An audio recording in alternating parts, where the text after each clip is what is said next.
You're listening to Stop the Madness, Keep It 100 with your host, Shawn L.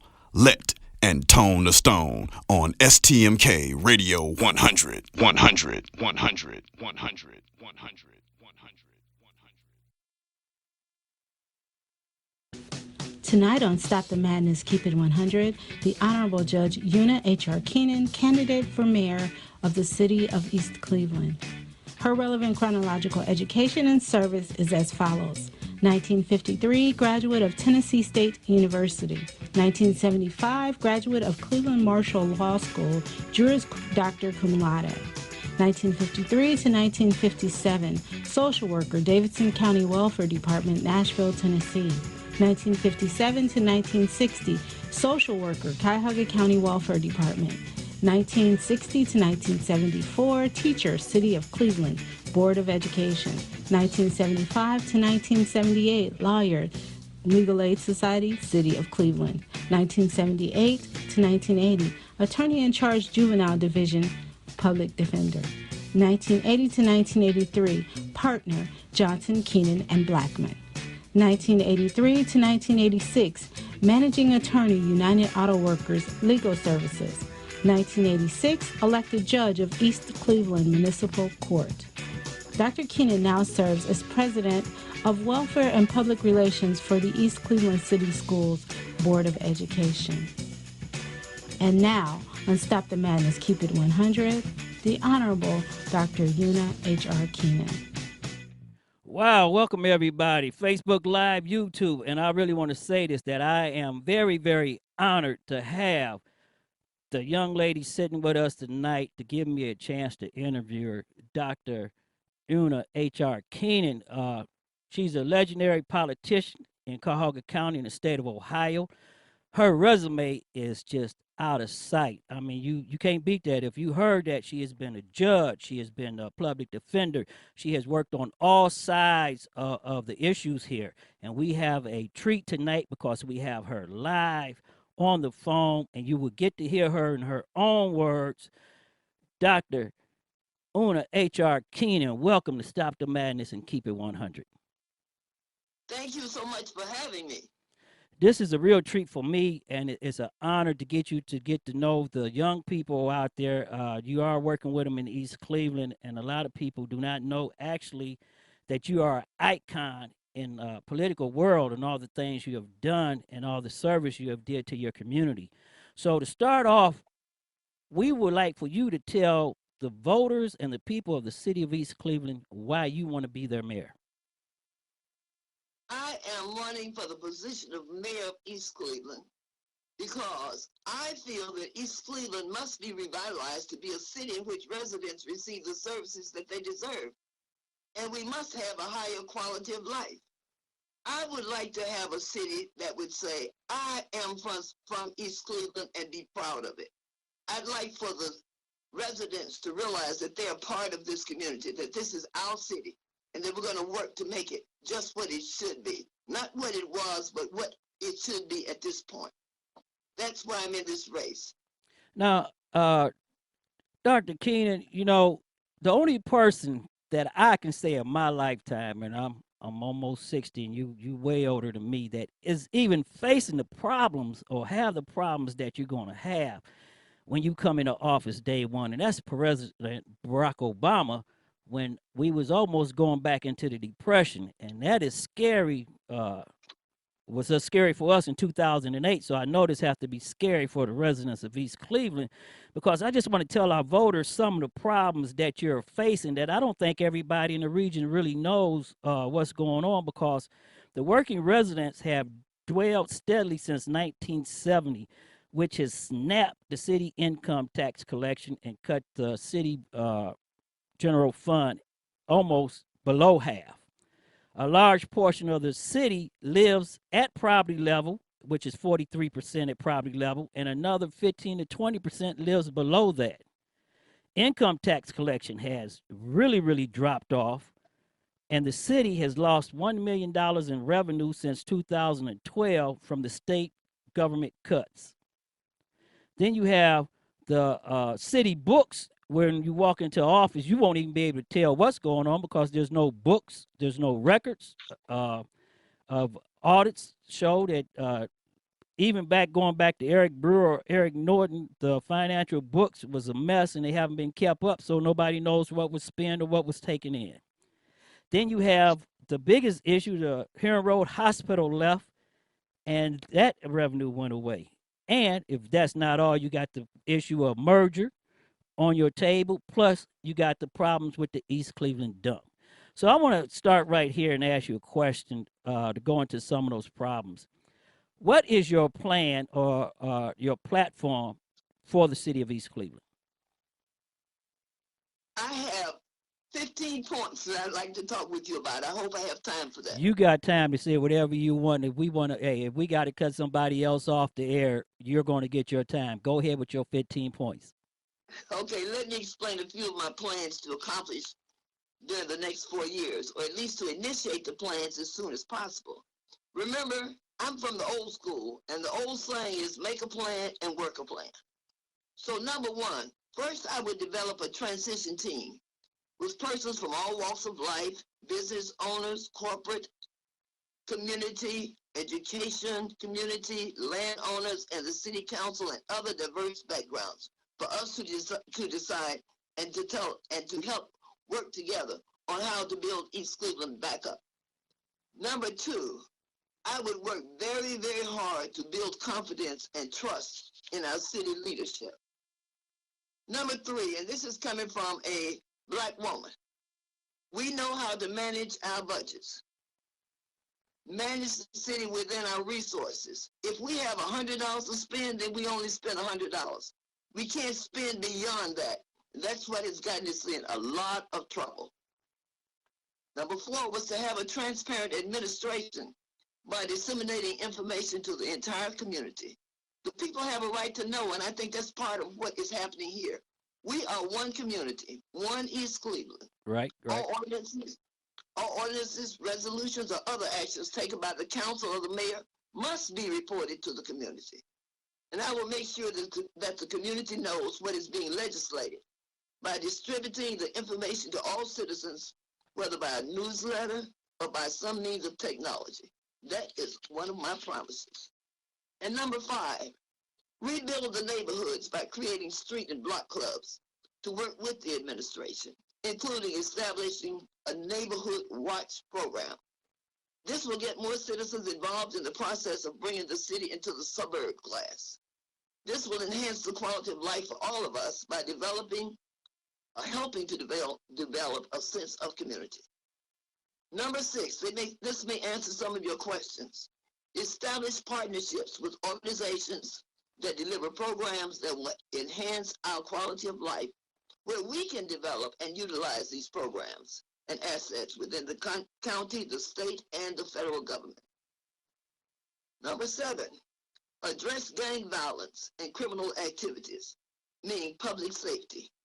I would establish a citizens commission that would work as a liaison between the safety forces and the citizens, including the police, the fire, and the EMS departments. I think I lost count, but number eight, strengthen the police, EMS, and fire departments by enhancing services, upgrading their equipment, and certainly providing educational, professional development resources to our public safety forces. I think sometimes there's some insensitivity in that part of the city and also in the city itself, in the community. I think we all need to be desensitized. Number nine, focus on the economic development by supporting our existing businesses in the city and engaging in innovative strategies and partnerships to attract new businesses to our city that will create jobs and revenues for our city that will enable us to provide better services. Now, number 10. One day I was walking and campaigning, and I passed by so many properties that were either open, no one lived in it, torn out, and I thought about our children. You know, I'm president of the school board. I thought about our children who had to walk by these properties and sometimes wonder how they would walk safely or how they are walking safely. I understand there are a couple of young men in the community who walk the children to school, and I really applaud them for that. Because I know if I had a child 7, 8 years old, or even 13, 14, 15, trying to get to school and pass by these houses that are open, that they could be snatched into, that anything could happen to them, Right. I would have it. So I feel like that we should demolish those D and F rated vacant properties. Now put them in A, B, C, D, and F. And the D and F are those that are down and nothing can be done about it. Okay. But there are also some properties that can be saved by working with our community partners, such as the Cuyahoga County Land Bank, Ohio Housing Finance Agency, Western Reserve Land Conservancy, and the Ohio Historical Society. If you think about East Cleveland, you know that our city has many buildings and houses that would be eligible for various fundings because of their historical significance. Correct. East Cleveland is a historical city, and that's why I don't want to lose it. I can go back to that later if you ask. But number 11, develop a full housing department with inspectors to assist property owners in maintaining their property and develop resources for assistance in that process. I realize, as you said, a lot of us in this community do not have a lot of money, but there are grants, there are other resources that we can use to help. When I was in the court, I had a housing court, and the housing court sometimes took all day long. And it wasn't to give fines, it wasn't to punish people, but it was to see what we could do to help them. And that's what we did. And I believe that there's more assistance out here, but we have to ask for it. We cannot just sit down and say, okay, we're going to give the city away because we don't have any money. We have to work at it. Right. We're not the only city that's gone into fiscal emergency. When I was in the court after my 4th year, I was able to bring the court out of fiscal emergency. After my 2nd year on the school board, I brought the school board out of fiscal emergency. When I say I don't mean I by myself, but I was able to do this. We understand that you're in the party with that. Go ahead. Yes, and I believe I can do it with the city. I just need the time, and I need the resources, and I need to be mayor to do it. And number 12, I develop a chamber of commerce comprised of citizens from throughout the community to increase business opportunities in the city. I believe as a suburb that we should have many things that suburbs have, such as restaurants, banks, quality grocery stores, cafes, restaurants, even restaurants where we can go inside or sit outside. Look at the other communities. We could do this. We just have to work toward that. That's why we would need that Chamber of Commerce. And number 13, I would provide technology access to all citizens. This would help increase the academic achievement of our youth by equipping them with tools to be competitive in this century.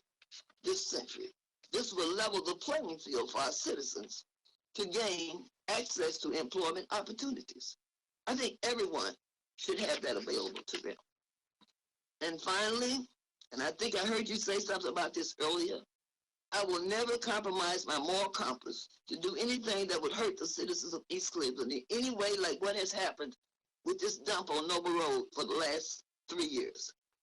Now your 16 points are very, very good, because not only did you answer half of the questions that everybody wanted to answer, you went into depth to explain to them how you was going to do it. And that is true. There are grants and resources that the city of East Cleveland have that the present let's just hold it right here for a minute, because we all know that the present structure of government in the city of East Cleveland has to change. So we all agree on that. But we did a show, I think it was show 8, where we went in East Cleveland on a bus route. So I'm going to ask you we're going to go into that right there. Okay. We got on a bus with investors from out of town.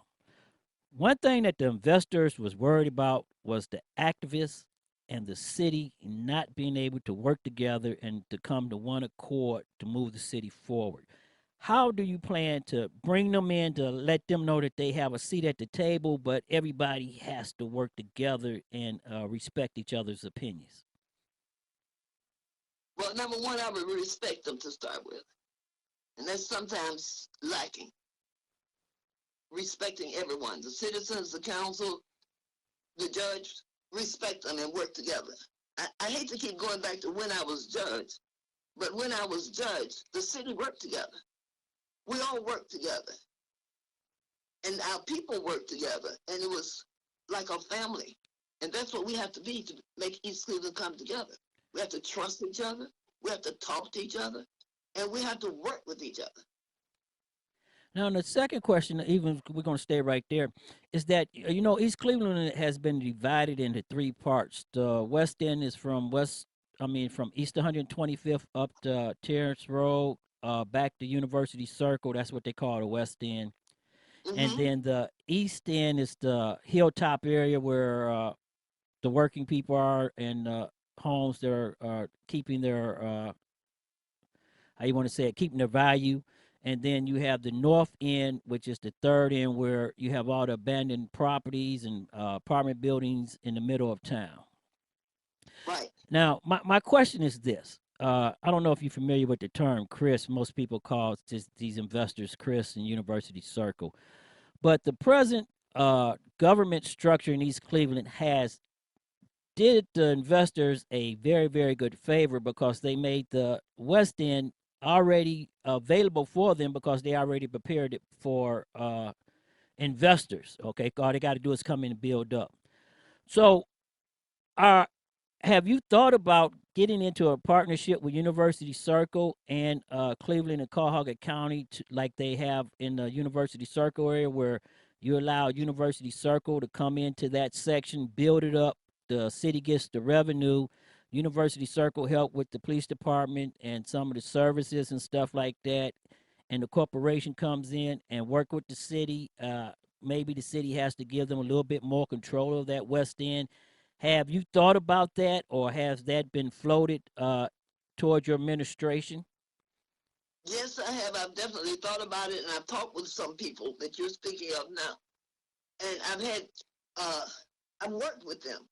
I've worked with them through my work as a judge and through the school board, and from just being a citizen in East Cleveland. I have strong relationships with the leadership of the other municipalities, the county, the state, and the federal government. And I believe that I can reinforce those experiences by talking with them again. I talked with them. I hope I'm saying this right. I talked with them. You're talking about Chris Romaine. Right, correct. Right. I worked with him.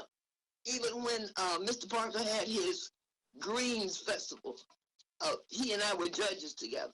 But we worked on other projects together. Yes, I talked with him, and he's willing to talk with me, I understand. I have talked with, of course, I worked with the county, Mr. Buttigieg. I worked with the federal government, Congresswoman Fudge. And I believe that sometimes it helps when well, let me put it like this. My grandmother used to say, sometimes it's not what you know, but who you know, and correct. Who knows you. That's correct. Know me, yes, and if they know me as I know them, I'm sure that they will work with me. I'm sure that it's not a problem in working with them. Because don't get me wrong, I don't know everything, but I know that I can learn, and I can work with them, and I can work with anyone to make this city a better city. Because when you look at this, we're going to go back down with some of the infrastructure problems in East Cleveland that is really going to bare bone. Just alone that building sitting across from Heron Road Hospital, the last estimate was just $2 to $3 million just to bring it down to the ground. That's not even to haul away the bricks and stuff and put the land back so it can be used. And then you look at all the apartment buildings in the center of town, that there's federal funds for that, but we've been told that the city hasn't even applied for the grants. So have you considered getting a person in your administration that is, let me say the proper way to say it, that is astute and knowledgeable with all the available grants that could come into the city like East Cleveland? Sir, I have thought in terms of grant writers, not one, but many, because we have lost, and I say lost because we haven't asked. You know, I'm never one too ashamed to ask. I can ask. And I've asked, and I've talked about grant writers. I don't even know if we've had grant writers for the last 5 or 6 years. Uh, I don't know whether that has happened or not. I can write grants myself, but I also know people who can't write grants, well, we've been and then we can't get money. not to cut you But, off, okay. Dr. Keenan, but we've been to answer your question. We've been told by the federal government that nobody has even applied for these grants. Nobody have even asked for them. There's state grants, there's federal grants, there's housing grants, there's grants that they can get for the elderly people to help them bring their house up to code and to also get their house out of tax problems. There's all sorts of grants out there that hasn't even been applied for. Mr. Howard, I'm right with that name, right? Yeah, Officer Howard? right, you're correct. Okay. If you are trying to give the city what? If you're trying to show how the city cannot live on its own, would you write for grants?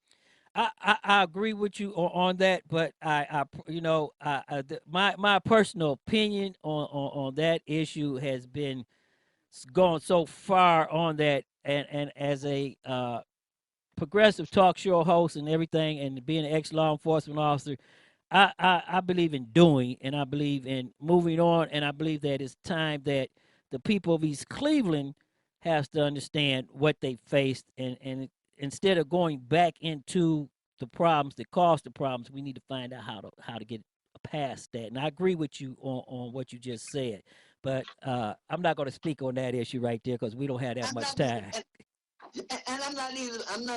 I don't want to do anything negatively. I don't run negative campaigns, never have.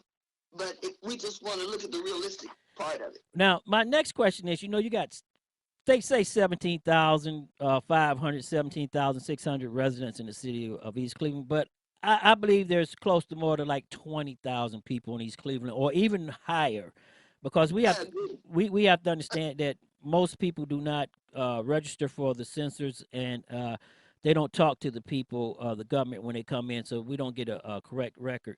But this is the question: the last four cycles of the election has been very, very scary. I'm gonna say that's scary because Yes, you only having 3,000 people to come out and vote. So that means 500, 600 people is dictating how 17,000 people live.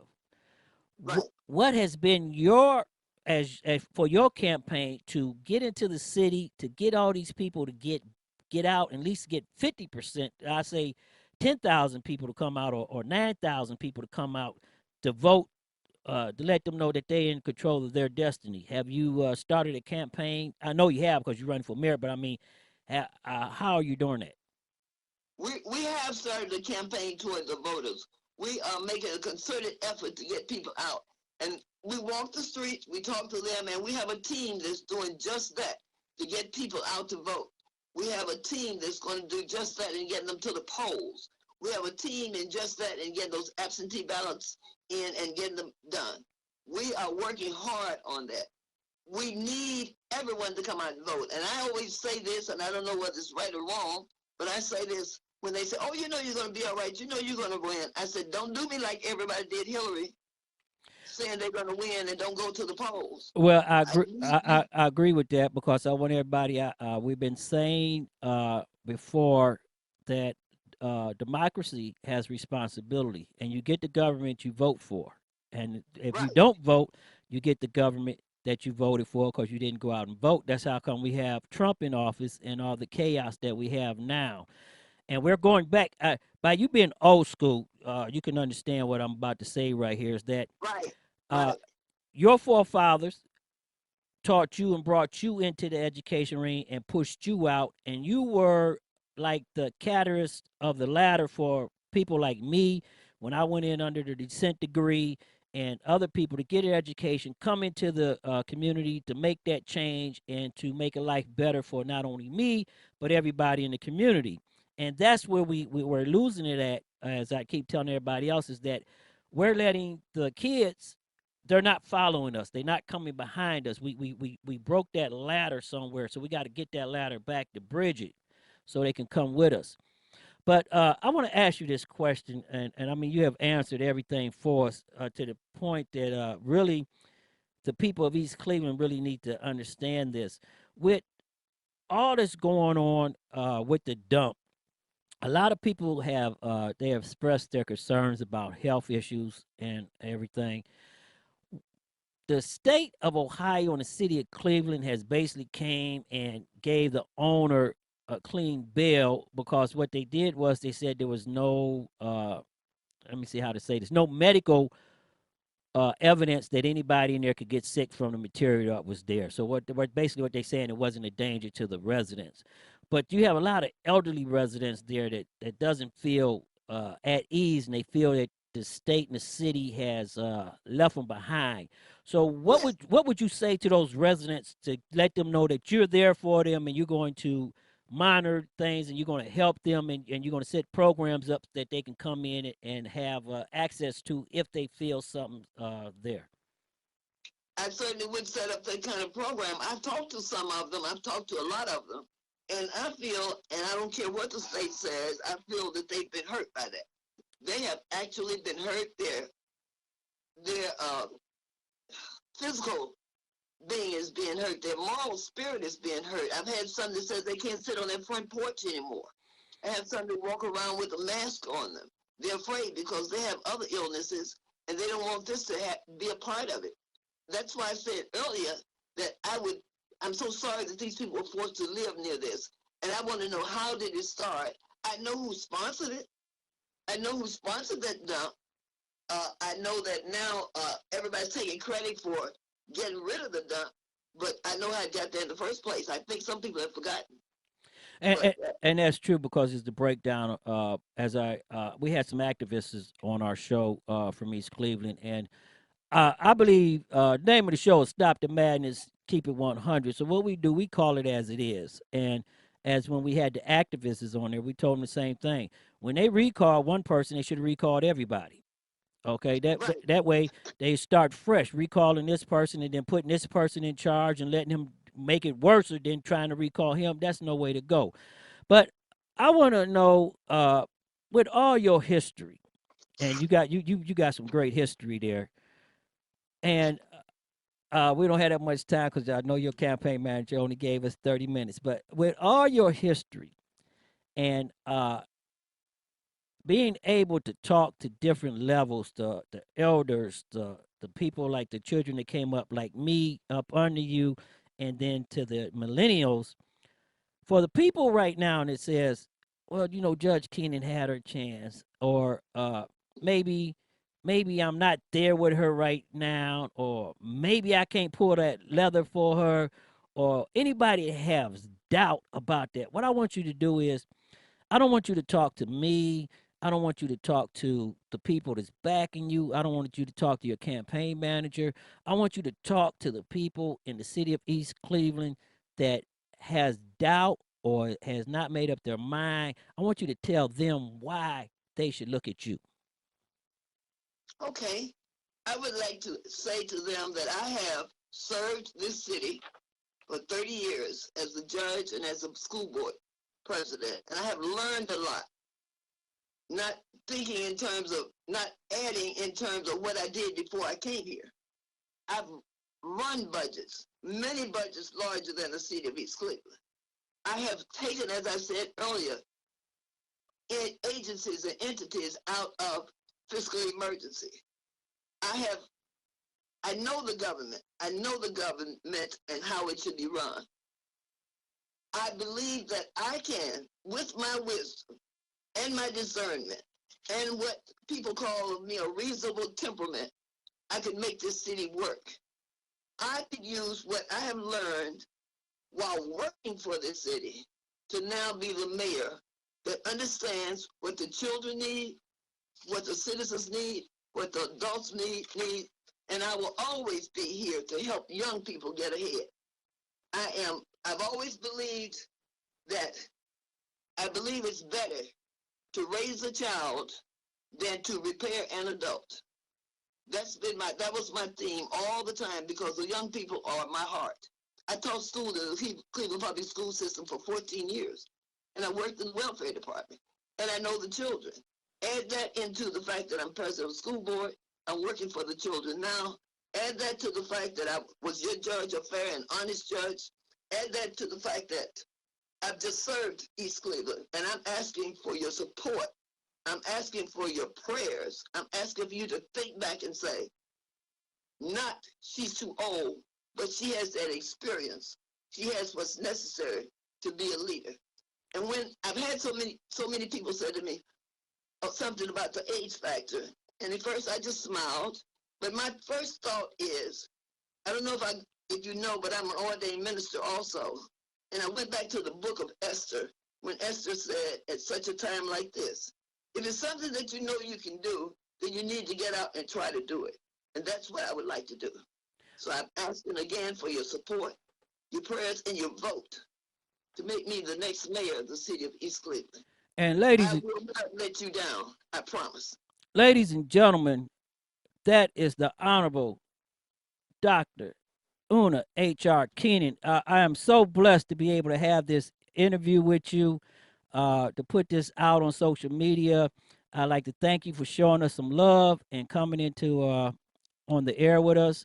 Hopefully, when you get mayor, we can bring you back and we can come and talk with you again, and you won't forget about us. Dr. Una H.R. Keenan, thank you very, very much, and we appreciate you coming with us. And Officer Howard, thank you so much for having me, and I certainly will never forget about you. I'll need you if I'm mayor of East Cleveland, or should I say when I'm mayor of East Cleveland, I need you. Oh yes, we're gonna be right here for you. Thank you very, very much. Ladies and gentlemen, you heard Dr. Una H.R. Keenan in her own words here on Stop the Madness, Keep It 100. You need to get out. If you're in the city of East Cleveland, look her up. Find out where she's speaking at. Go to some of her town halls. Ask the questions yourself. Do your own research. Be into the position to know that you're going to be a responsible voter. Remember that elections do have consequences, and you must take control of your own destiny. We'll be right back.